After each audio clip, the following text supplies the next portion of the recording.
Assalamualaikum warahmatullahi wabarakatuh. Bismillahirrahmanirrahim. Allahumma sholli ala Muhammad wa ala ali Muhammad. Terima kasih kepada teman-temanku semuanya yang bersedia mampir dan stay di Ubay Channel. Oke teman-teman, kali ini kita akan belajar tentang fikih nikah atau biasa disebut dengan fikih munakahat, yaitu pelajaran yang mempelajari tentang bagaimana dalam mengetahui ilmu tentang pernikahan dan nantinya dalam sebuah kekeluargaan. Dan buat teman-teman yang belum subscribe, jangan lupa ya klik tombol subscribe Ubay Channel agar selalu update-update tentang info atau ilmu yang insya Allah bermanfaat. Oke teman-teman, langsung kita masuk ke dalam konsep awal pembahasannya. Ya teman-teman, jadi di sini saya akan membagi part 1 dan part 2. Di part 1 ini nanti saya insya Allah akan membahas tentang pengertian nikah, dasar hukum, hukum pernikahan, mahram sampai dengan talak. Dan di part 2 nanti insya Allah kita akan bahas ini. Oke teman-teman, sebelum kita mempelajari selanjutnya, alangkah sebaiknya kita awali dengan Bismillahirrahmanirrahim dan niatkan kita untuk mencari ilmu Allah agar kita mendapatkan keluarga dan menghasilkan yang anak-anak yang soleh-soleha. Kenapa teman-teman? Karena ini sangat penting sekali teman-teman.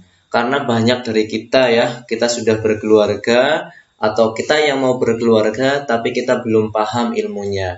Padahal ketika kita mengetahui bahwasanya berkeluarga itu adalah sebuah ladang pahala yang kita bisa menjadi tabungan nanti di akhirat, juga sebaliknya teman-teman, bisa menjadi ladang dosa.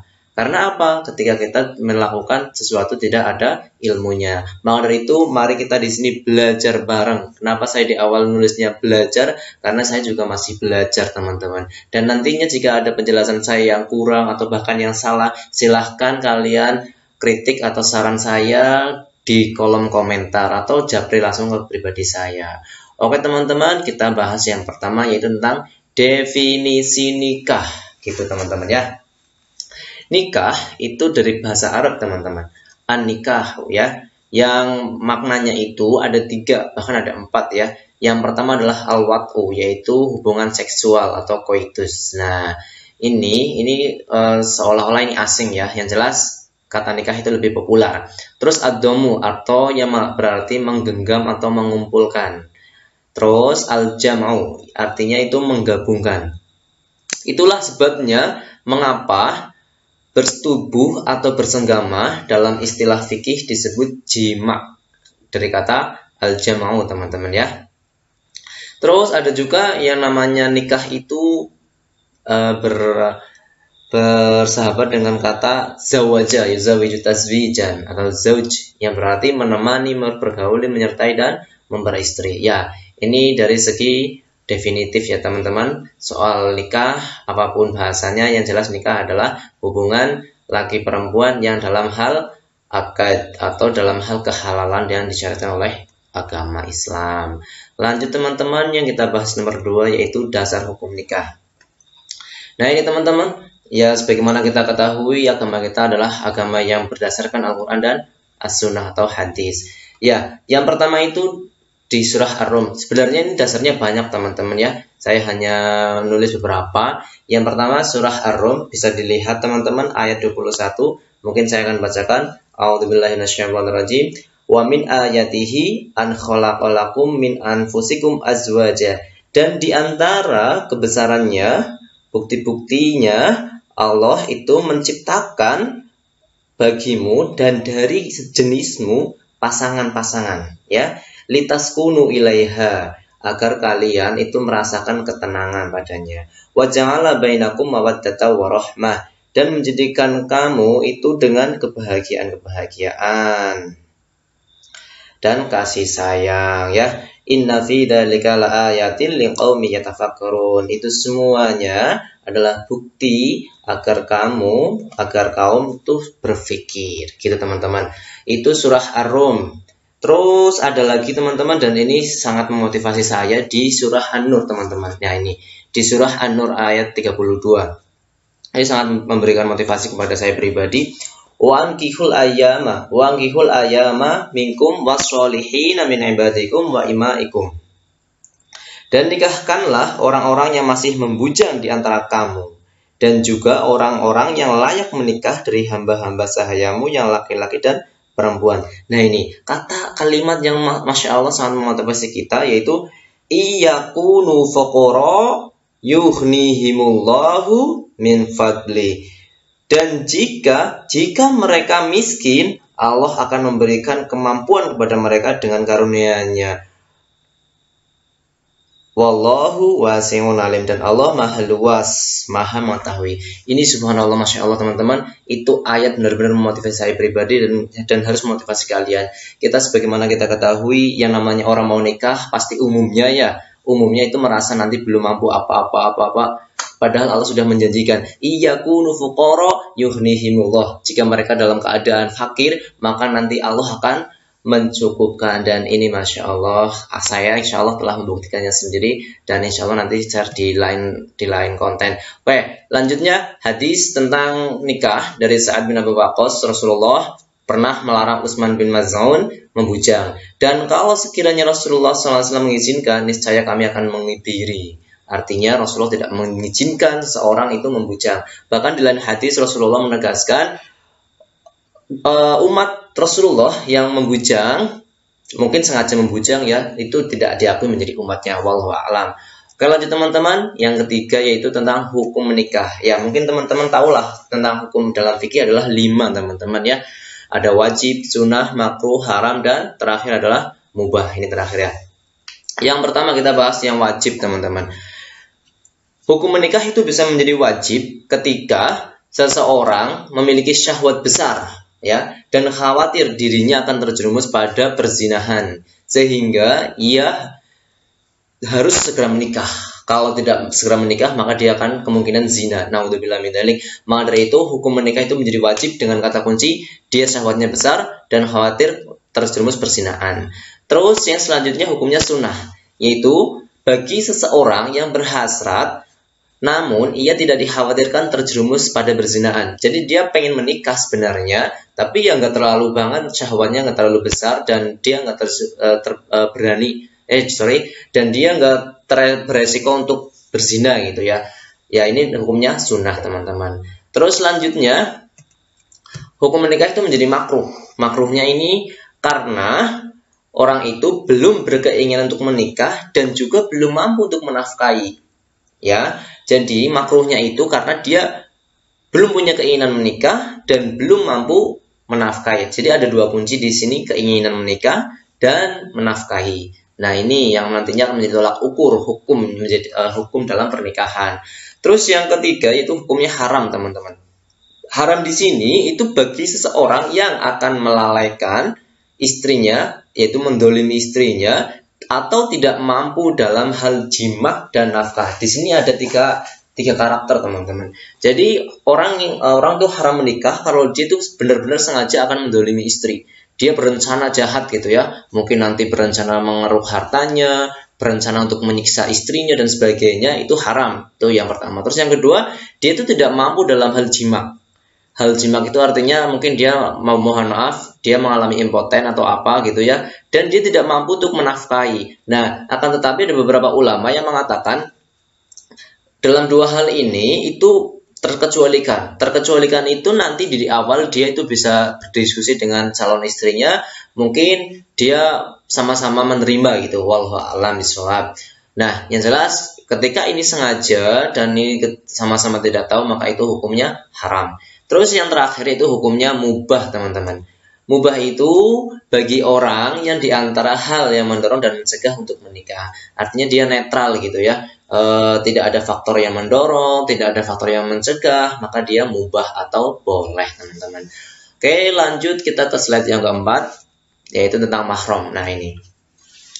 Mahram yaitu wanita yang haram dinikahi. Ya, teman-teman sering kan dengar kata-kata muhrim dan mahram ya. Jangan tertukar teman-teman. Yang namanya muhrim itu artinya orang yang berihram, dan mahram itu artinya wanita yang haram dinikahi, atau dalam satu garis ya. Nah, secara garis besar teman-teman, mahram itu ada 2 ya, dibagi 2, yaitu mahram mu'abbad dan mahram mu'aqqad. Artinya mu'abbad itu permanen. Ya, mu'abbad itu permanen selama-lamanya. Artinya dia tidak akan pernah putus gitu ya teman-teman. Dan beda dengan mu'aqqad, ini sementara ya, temporal. Nanti ada beberapa faktor yang menyebabkan putus. Oke, kita bahas sedikit. Kalau mu'abbad itu ada 3. Yang pertama nasab, yang kedua karena proses pernikahan, karena hubungan pernikahan, yang ketiga karena hubungan persusuan. Hubungan nasab itu jelas teman-teman, seseorang itu dilarang itu untuk menikahi ibu kandungnya ya, ibu kandungnya, anak perempuannya ya, atau saudara perempuannya, bibinya, keponakan perempuan dari saudara laki-laki atau saudara perempuan itu nggak boleh, karena ini bersifat nasab permanen ini teman-teman, nggak ada faktor yang bolehkan, karena selamanya ini nggak boleh. Terus yang kedua karena sebab pernikahan atau musyawarah. Ya, contohnya ini seseorang itu, seorang laki-laki dilarang menikahi ibu tiri atau istri dari ayahnya, biarpun itu bukan ibu kandung teman-teman. Ibu tiri atau yang sudah dinikahi ayahnya itu nggak boleh dinikahi oleh seorang laki-laki itu. Terus menantunya, ya menantunya itu nggak boleh dinikahi teman-teman. Terus mertuanya, ya mertua, terus anak tirinya. Terus yang ketiga adalah karena hubungan persusuan atau rodoah.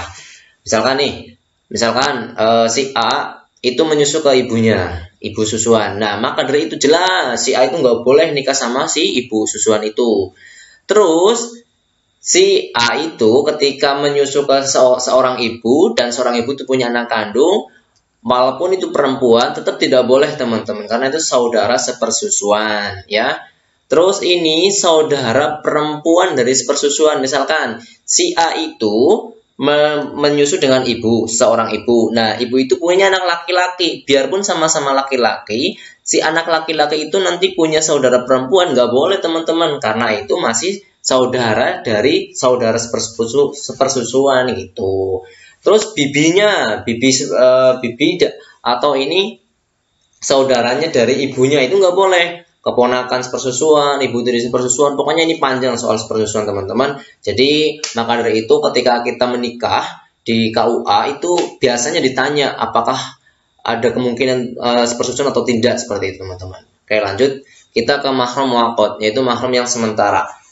Artinya seseorang ini diharamkan untuk dinikahi ketika beberapa hal. Yang pertama, 2 wanita bersaudara dalam satu pernikahan. Misalkan si A itu menikah wanita bernama Juleha misalkan. Nah, Juleha itu bersaudara dengan Maryam misalkan. Maka dari itu si A itu tidak boleh menikah dalam satu waktu dua bersaudara itu, nggak boleh. Tapi itu nanti boleh menikah ketika misalkan si Juleha sudah meninggal. Nah, baru menikah dengan Maryam. Itulah yang dilakukan oleh sahabat Rasulullah Utsman bin Affan radhiyallahu anhu. Makanya beliau dijuluki Dzulnu'ain ya, pemilik 2 cahaya. Yang kedua, wanita dan bibi itu tidak boleh dalam satu pernikahan ya, tidak boleh, hampir sama dengan yang di atas, harus salah satu lepas dulu gitu ya. Terus yang ketiga, wanita yang lebih dari 4 dalam satu masa. Artinya yang namanya orang muslim itu boleh melakukan poligami ya, tapi dengan batas maksimal 4. Boleh lebih dari 4, tapi kalau salah satunya udah lepas itu karena talak, cerai, atau karena sudah meninggal dunia. Yang keempat, wanita yang bersuami. Ya, jelas ya. Jangan sampai menghayal atau apa gitu ya. Ya boleh mungkin menghayal ya, tapi harus ada syaratnya gini ya. Wanita yang bersuami itu boleh dinikahi dengan catatan dia sudah ditalak dan sudah idahnya, atau dia sudah ditinggal dunia yang sudah mencapai idahnya, itu baru boleh. Tapi kalau selama dia mempunyai suami yang sah, maka haram muaqqad ya, gitu teman-teman. Yang kelima, wanita dalam masa iddah atau masa menunggu suci gitu ya teman-teman. Masa iddah yang jelas gitu ya, bukan suci. Terus yang keenam, wanita dalam ihram sampai dia melakukan tahallul. Ihram ini dalam haji maupun umroh gitu ya. Terus yang ketujuh, istri yang ditalak 3. Ini mahram muaqqad. Artinya, istri yang ditalak 3 itu haram dinikahi, kecuali sampai dia itu menikah dengan seorang laki-laki lain, dan orang laki-laki itu menceraikan, baru itu boleh dinikahi oleh yang mantan suaminya tadi, gitu teman-teman. Yang kedelapan, wanita musyrik sampai dia masuk Islam atau beriman kepada Allah. Wanita berzina sampai dia melakukan taubatan nasuha. Oke teman-teman, itu beberapa mahram yang dalam hal pernikahan tidak boleh untuk dinikahi. Ya, ada yang permanen, ada yang sementara. Oke, lanjut ke pelajaran yang selanjutnya, yang tentang syarat dan rukun. Teman-teman sering kan dengar kata syarat maupun rukun? Syarat, rukun. Nah, perlu kita ketahui membedakan syarat dan rukun itu simpel banget teman-teman. Kalau syarat itu, contohnya teman-teman kalau mau masuk ke sekolahan, pasti ada namanya persyaratan ya. Syarat masuk, ya harus menyiapkan ijazah dan sebagainya. Nah, artinya apa? Syarat itu adalah sebelum melakukan suatu hal. Nah, itu namanya syarat. Kalau rukun itu ketika melakukan suatu hal. Syarat sebelum, rukun ketika ya. Terus penjelasan ini adalah beberapa madhab, ya sebagaimana kita ketahui ada 4 madhab. Ini soal syarat dan rukun tentang nikah, ada 4 madhab ini berbeda teman-teman. Kita lihat yang pertama, rukun kalau dalam madhab Syafi'i ini yang namanya rukun pernikahan itu harus ada suami istri, ya calon suami kedua mempelai itu harus ada, ya.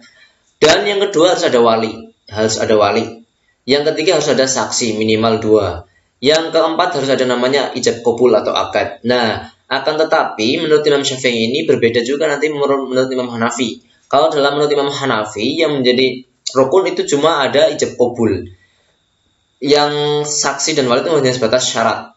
Ya, syarat. Kalau Imam Maliki beda. Yang menjadi rukun itu suami istri, ya, itu rukun, wali itu rukun, ijab qabul itu rukun. Nah, ini sebatas syarat yang disunahkan. Kalau Syafi'i ini semuanya, ya, Syafi'i semuanya.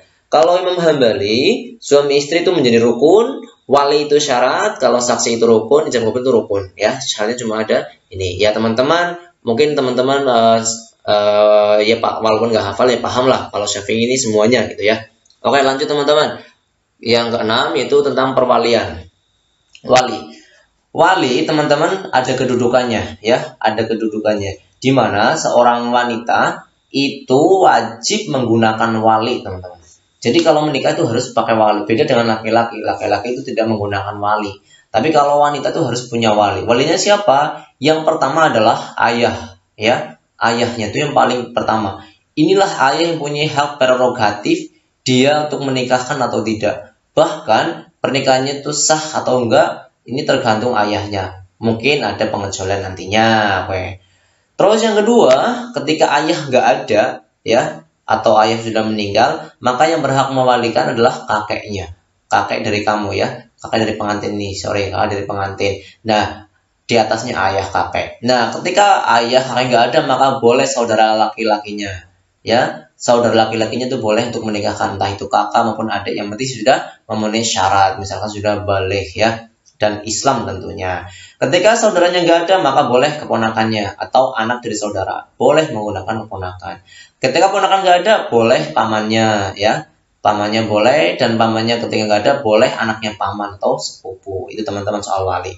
Terus yang ketujuh, ini pembahasan yang lumayan panjang teman-teman. Ya, kita bahas tentang talak. Ya, singkat cerita, talak itu dalam bahasa Indonesia adalah cerai teman-teman. Tapi secara bahasa talak itu artinya pemutusan ikatan. Kalau dalam perkawinan itu adalah pemutusan tali perkawinan. Dan teman-teman soal talak ini panjang teman-teman. Ada di surah Al-Baqarah ayat 226 sampai 229 ya. Dan di surah At-Tolak ayat 1. Dan ada beberapa ayat lagi. Terus dalam hadis itu Rasulullah SAW bersabda, siapapun wanita yang meminta cerai tanpa adanya alasan membolehkan, maka haram baginya bau surga. Nah, ini teman-teman pembelajaran buat kalian yang perempuan ya, semarah apapun jangan sampai kalian untuk minta cerai teman-teman. Karena apa? Ini Rasulullah sudah menegaskan, wanita yang meminta cerai tanpa adanya alasan yang membolehkan, maka haram baginya bau surga. Jadi jangan mudah untuk menceraikan teman-teman. Jangan mudah untuk meminta cerai. Maka dari itu salah satu hikmah dalam perceraian adalah sah nggak sahnya cerai itu ada di tangan laki-laki. Artinya talak itu hanya di pihak laki-laki, nggak boleh di pihak perempuan. Karena apa? Ya sebagaimana kita ketahui wanita itu gampang baper gitu ya. apa-apa dikit-dikit cerai gitu ya. Beda dengan laki-laki gitu teman-teman. Maka dari itu mari kita belajar juga di sini. Selain kita belajar teoritis, kita belajar ilmunya, kita juga belajar untuk memperbaiki hati. Yang laki-laki itu mudah memaafkan, yang perempuan mudah untuk mengikuti suaminya. Insya Allah selama kita berusaha untuk saling menyayangi karena Allah, insya Allah hadiahnya tuh nggak main-main, nggak cuma kebahagiaan di dunia, tapi juga kebahagiaan di akhirat kita. Insya Allah nanti akan dikumpulkan lagi bersama keluarga kita di akhirat kelak, teman-teman. Terus selanjutnya hukum talak, teman-teman. Hukum talak itu ada beberapa ya, sama dengan menikah tadi. Hukum talak itu ada wajib, ya, ada sunnah, ada makruh, ada haram, dan ada mubah. Ya, kita tahu nih. Wajib itu ketika terjadi pertikaian dan juru damai pun tidak dapat mendamaikan mereka. Apalagi suami menjatuhkan ilak dan telah berlalu 4 bulan. Jadi sudah sangat kritis sekali permasalahan di antara suami istri itu dan sudah didatangkan juru damai, tapi juru damai itu sudah tidak sanggup untuk mendamaikan. Apalagi suami itu menjatuhkan ilah. Ilah itu seperti ilah maknanya itu sumpah untuk tidak mendekati, menggauli atau menjimai, sehingga itu akan membuat perempuannya menderita. Dalilnya itu di surah Al-Baqarah ayat 226. Bismillahirrahmanirrahim. Lilladzina yu'luna min nisaihim tarabbusu arba'ati ashhur. Ya, fa in fa'u fa innallaha ghafurur rahim. Itu di surah Al-Baqarah yang artinya teman-teman, bagi orang yang mengilah istrinya harus menunggu 4 bulan ya. Kemudian jika mereka kembali pada istrinya, maka sungguh Allah Maha Pengampun dan Maha Penyayang. Yang artinya ini, kalau sudah mengilah dan sudah berlalu 4 bulan, maka harus wajib menceraikan istrinya, karena istrinya akan menderita, digantungkan gitu ya.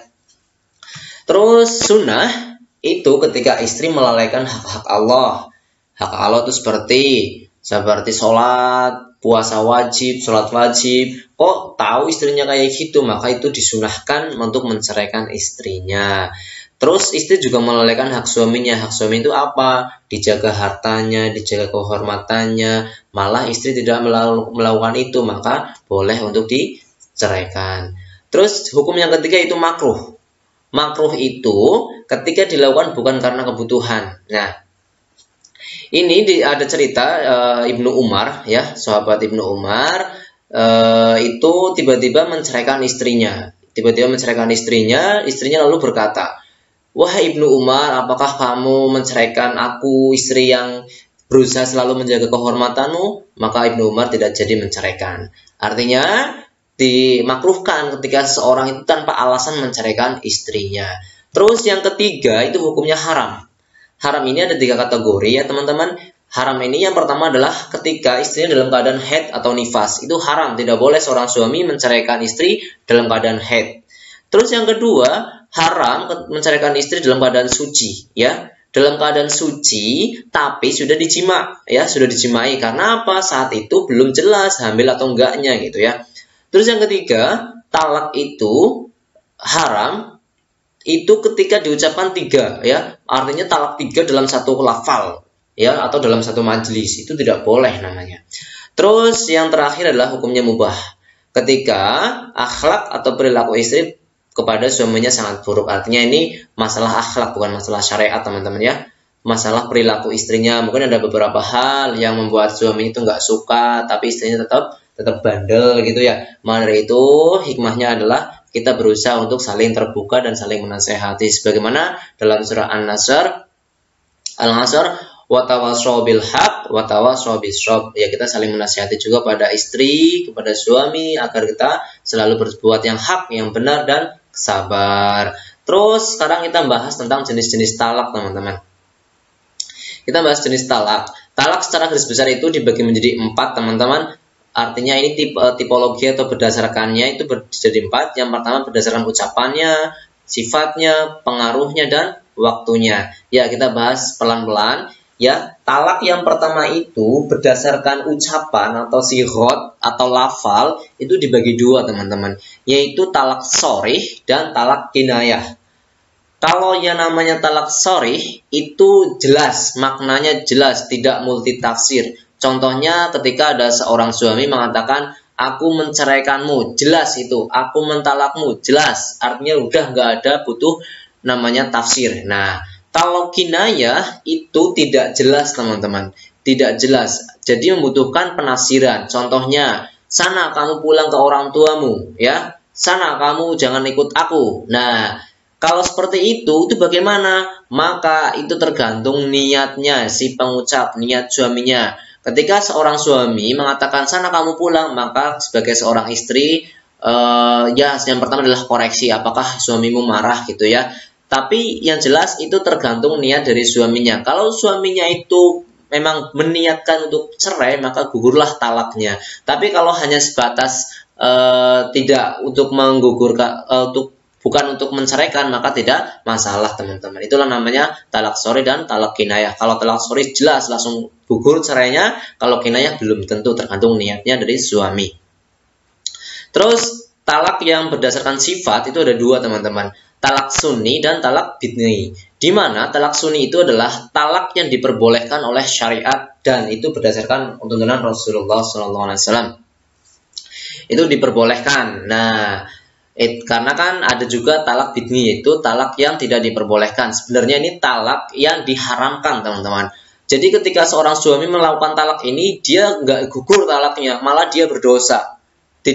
Talaknya tidak terjadi, ya, tidak boleh talak, malah dia berdosa. Apa itu teman-teman? Tadi yang ditalak yang diharam tadi, yaitu berdasarkan waktu dan berdasarkan bilangan. Talak yang berdasarkan waktu itu, seorang suami itu mentalak istrinya dalam keadaan haid, itu nggak boleh, ya, karena nggak tepat. Dalam keadaan haid itu nggak boleh. Jadi kalau talak sunni itu talak yang yang diucapkan oleh seorang suami ketika istri dalam keadaan suci dan bukan baru dijima, ya. Kalau bidni itu tidak boleh atau haram ketika seorang suami mentalak istri dalam keadaan haid. Itu yang pertama. Yang kedua, ketika dalam keadaan suci tapi baru aja dijimak sehingga belum jelas hamil atau tidaknya, gitu teman-teman. Terus yang kedua adalah talak bidni sesuai dengan bilangannya.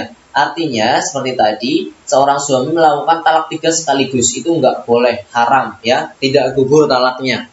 Oke teman-teman. Terus lanjut, kita ke talak berdasarkan pengaruhnya. Talak berdasarkan pengaruhnya itu ada dua teman-teman, yaitu talak rojai dan talak ba'in. Di mana talak rojai itu talak yang masih memberikan peluang pada suami untuk melakukan rujuk. Ada berapa talak itu? Talak kan ada 3 teman-teman. Nah, talak rojai itu disebut dengan talak 1 dan talak 2. Dalilnya apa? Bismillahirrahmanirrahim. At-talaqu marratan. Faimsakum bima'rufin aw tasrihum biihsan. Itu dalilnya teman-teman. Ya. Nah, jadi kalau talak 1 dan 2 itu masih boleh rujuk secara langsung, teman-teman. Terus kalau talak ba'in, ya, itu talak yang tidak mempersilahkan, tidak memperbolehkan seorang suami melakukan rujuk atau kembali kepada istrinya. Itu ada 2 teman-teman, talak ba'in sugro dan talak ba'in kubro. Ya, sugro yang mungkin teman-teman tahu lah ya, artinya kecil. Kubro itu artinya besar. Artinya mungkin di sini artinya ini mending gitu ya, tengahan. Kalau ini udah parah banget gitu ya, udah akut. Contohnya apa? Kalau talak ba'in sugro yaitu talak 1 atau 2 yang sudah habis masa iddah, itu maka harus melakukan nikah lagi, rujuk tapi harus nikah lagi. Maksudnya gimana teman-teman? Contoh ini. Tadi di talak rojai itu ada talak 1 dan 2. Nah, ketika seseorang, misalkan seorang suami itu mengucapkan talak 2, ya, dia sudah mengucapkan talak 2. Akan tetapi setelah talak diucapkan itu ada namanya masa iddah, teman-teman. Masa iddah. Ketika dalam masa iddah itu seorang suami tidak merujuk, tidak kembali, tidak buru-buru kembali dan sudah selesai masa iddahnya tapi belum dirujuk, maka dia masuk ke dalam kategori talak ba'in, ya. Talak ba'in yang artinya ba'in sugro. Artinya ketika dia mau merujuk ke istrinya, boleh merujuk tapi harus dengan akad baru, ya. Harus dengan pernikahan baru, teman-teman. Pahamnya sampai sini? Jadi talak 2 yang diucapkan oleh seorang suami dan sudah melebihi batas iddah, batas waktu iddahnya, maka seorang suami itu boleh merujuk ke istrinya dengan catatan menikah lagi. Itulah namanya talak bain sugro, teman-teman. Oke, lanjut ke talak bain kubro. Talak bain kubro inilah yang talak paling besar, teman-teman. Artinya sudah diucapkan talak 3. Ya, talak 3 talak tertinggi dalam syariat kita. Bagaimana talak 3? Talak 3 itu masih bisa ada peluang seorang suami kembali kepada istrinya. Dengan catatan apa? Dia harus menikah, perempuannya atau mantan istrinya itu harus menikah dengan laki-laki lain, dan laki-laki lain itu suaminya itu boleh menikah dengan mantan istrinya kalau laki-laki lain itu sudah menceraikan istri itu. Jadi misalkan nih permisalannya gimana ya? Ya, yang jelas suami itu sudah menceraikan istrinya talak 3. Nah, istri itu boleh kembali lagi dengan catatan istri itu udah menikah dengan orang lain gitu loh. Dan orang lain itu sudah menceraikan, dan menceraikannya itu nggak boleh rekayasa, teman-teman. Nggak boleh rekayasa. Misalkan mantan suaminya itu pesan request kepada laki-laki yang kebetulan temennya, hey bro, nanti nikah ya sama itu gitu ya, tapi ceraikan dulu, nanti setelah itu ceraikan. Itu nggak boleh, itu namanya nikah yang diharamkan. Insya Allah nanti akan dibahas selanjutnya. Oke, teman-teman. Terus selanjutnya jenis talak yang berdasarkan waktu, yaitu talak munajas, talak mudhaf ilal mustaqbal, dan mu'allaq ala syartain. Kalau munajas itu talak yang jelas nggak terkait dengan waktu maupun syarat. Contohnya tadi kayak talak sore, ada seorang suami yang bilang aku mentalakmu, ya udah langsung gugur. Aku menceraikanmu, langsung jadi, itu namanya talaknya.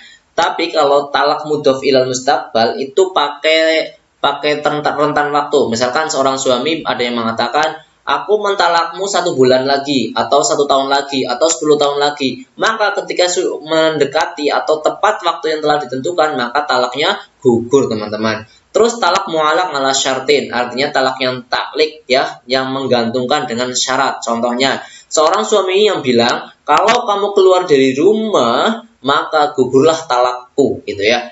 Maka ketika kamu keluar dari rumah, maka aku menceraikanmu. Ketika istri itu benar-benar keluar dari rumah, ya benar telah diceraikan. Seperti itu, teman-teman. Oke, sekian itu penjelasan tentang pernikah dan talak. Nanti insya Allah di pertemuan selanjutnya akan kita bahas tentang khuluk dan sebagainya. Oke, teman-teman, jangan lupa diklik subscribe, karena subscribe itu gratis. Insya Allah akan bermanfaat. Sekian dari saya, bila ada kesalahan mohon maaf. Wassalamualaikum warahmatullahi wabarakatuh.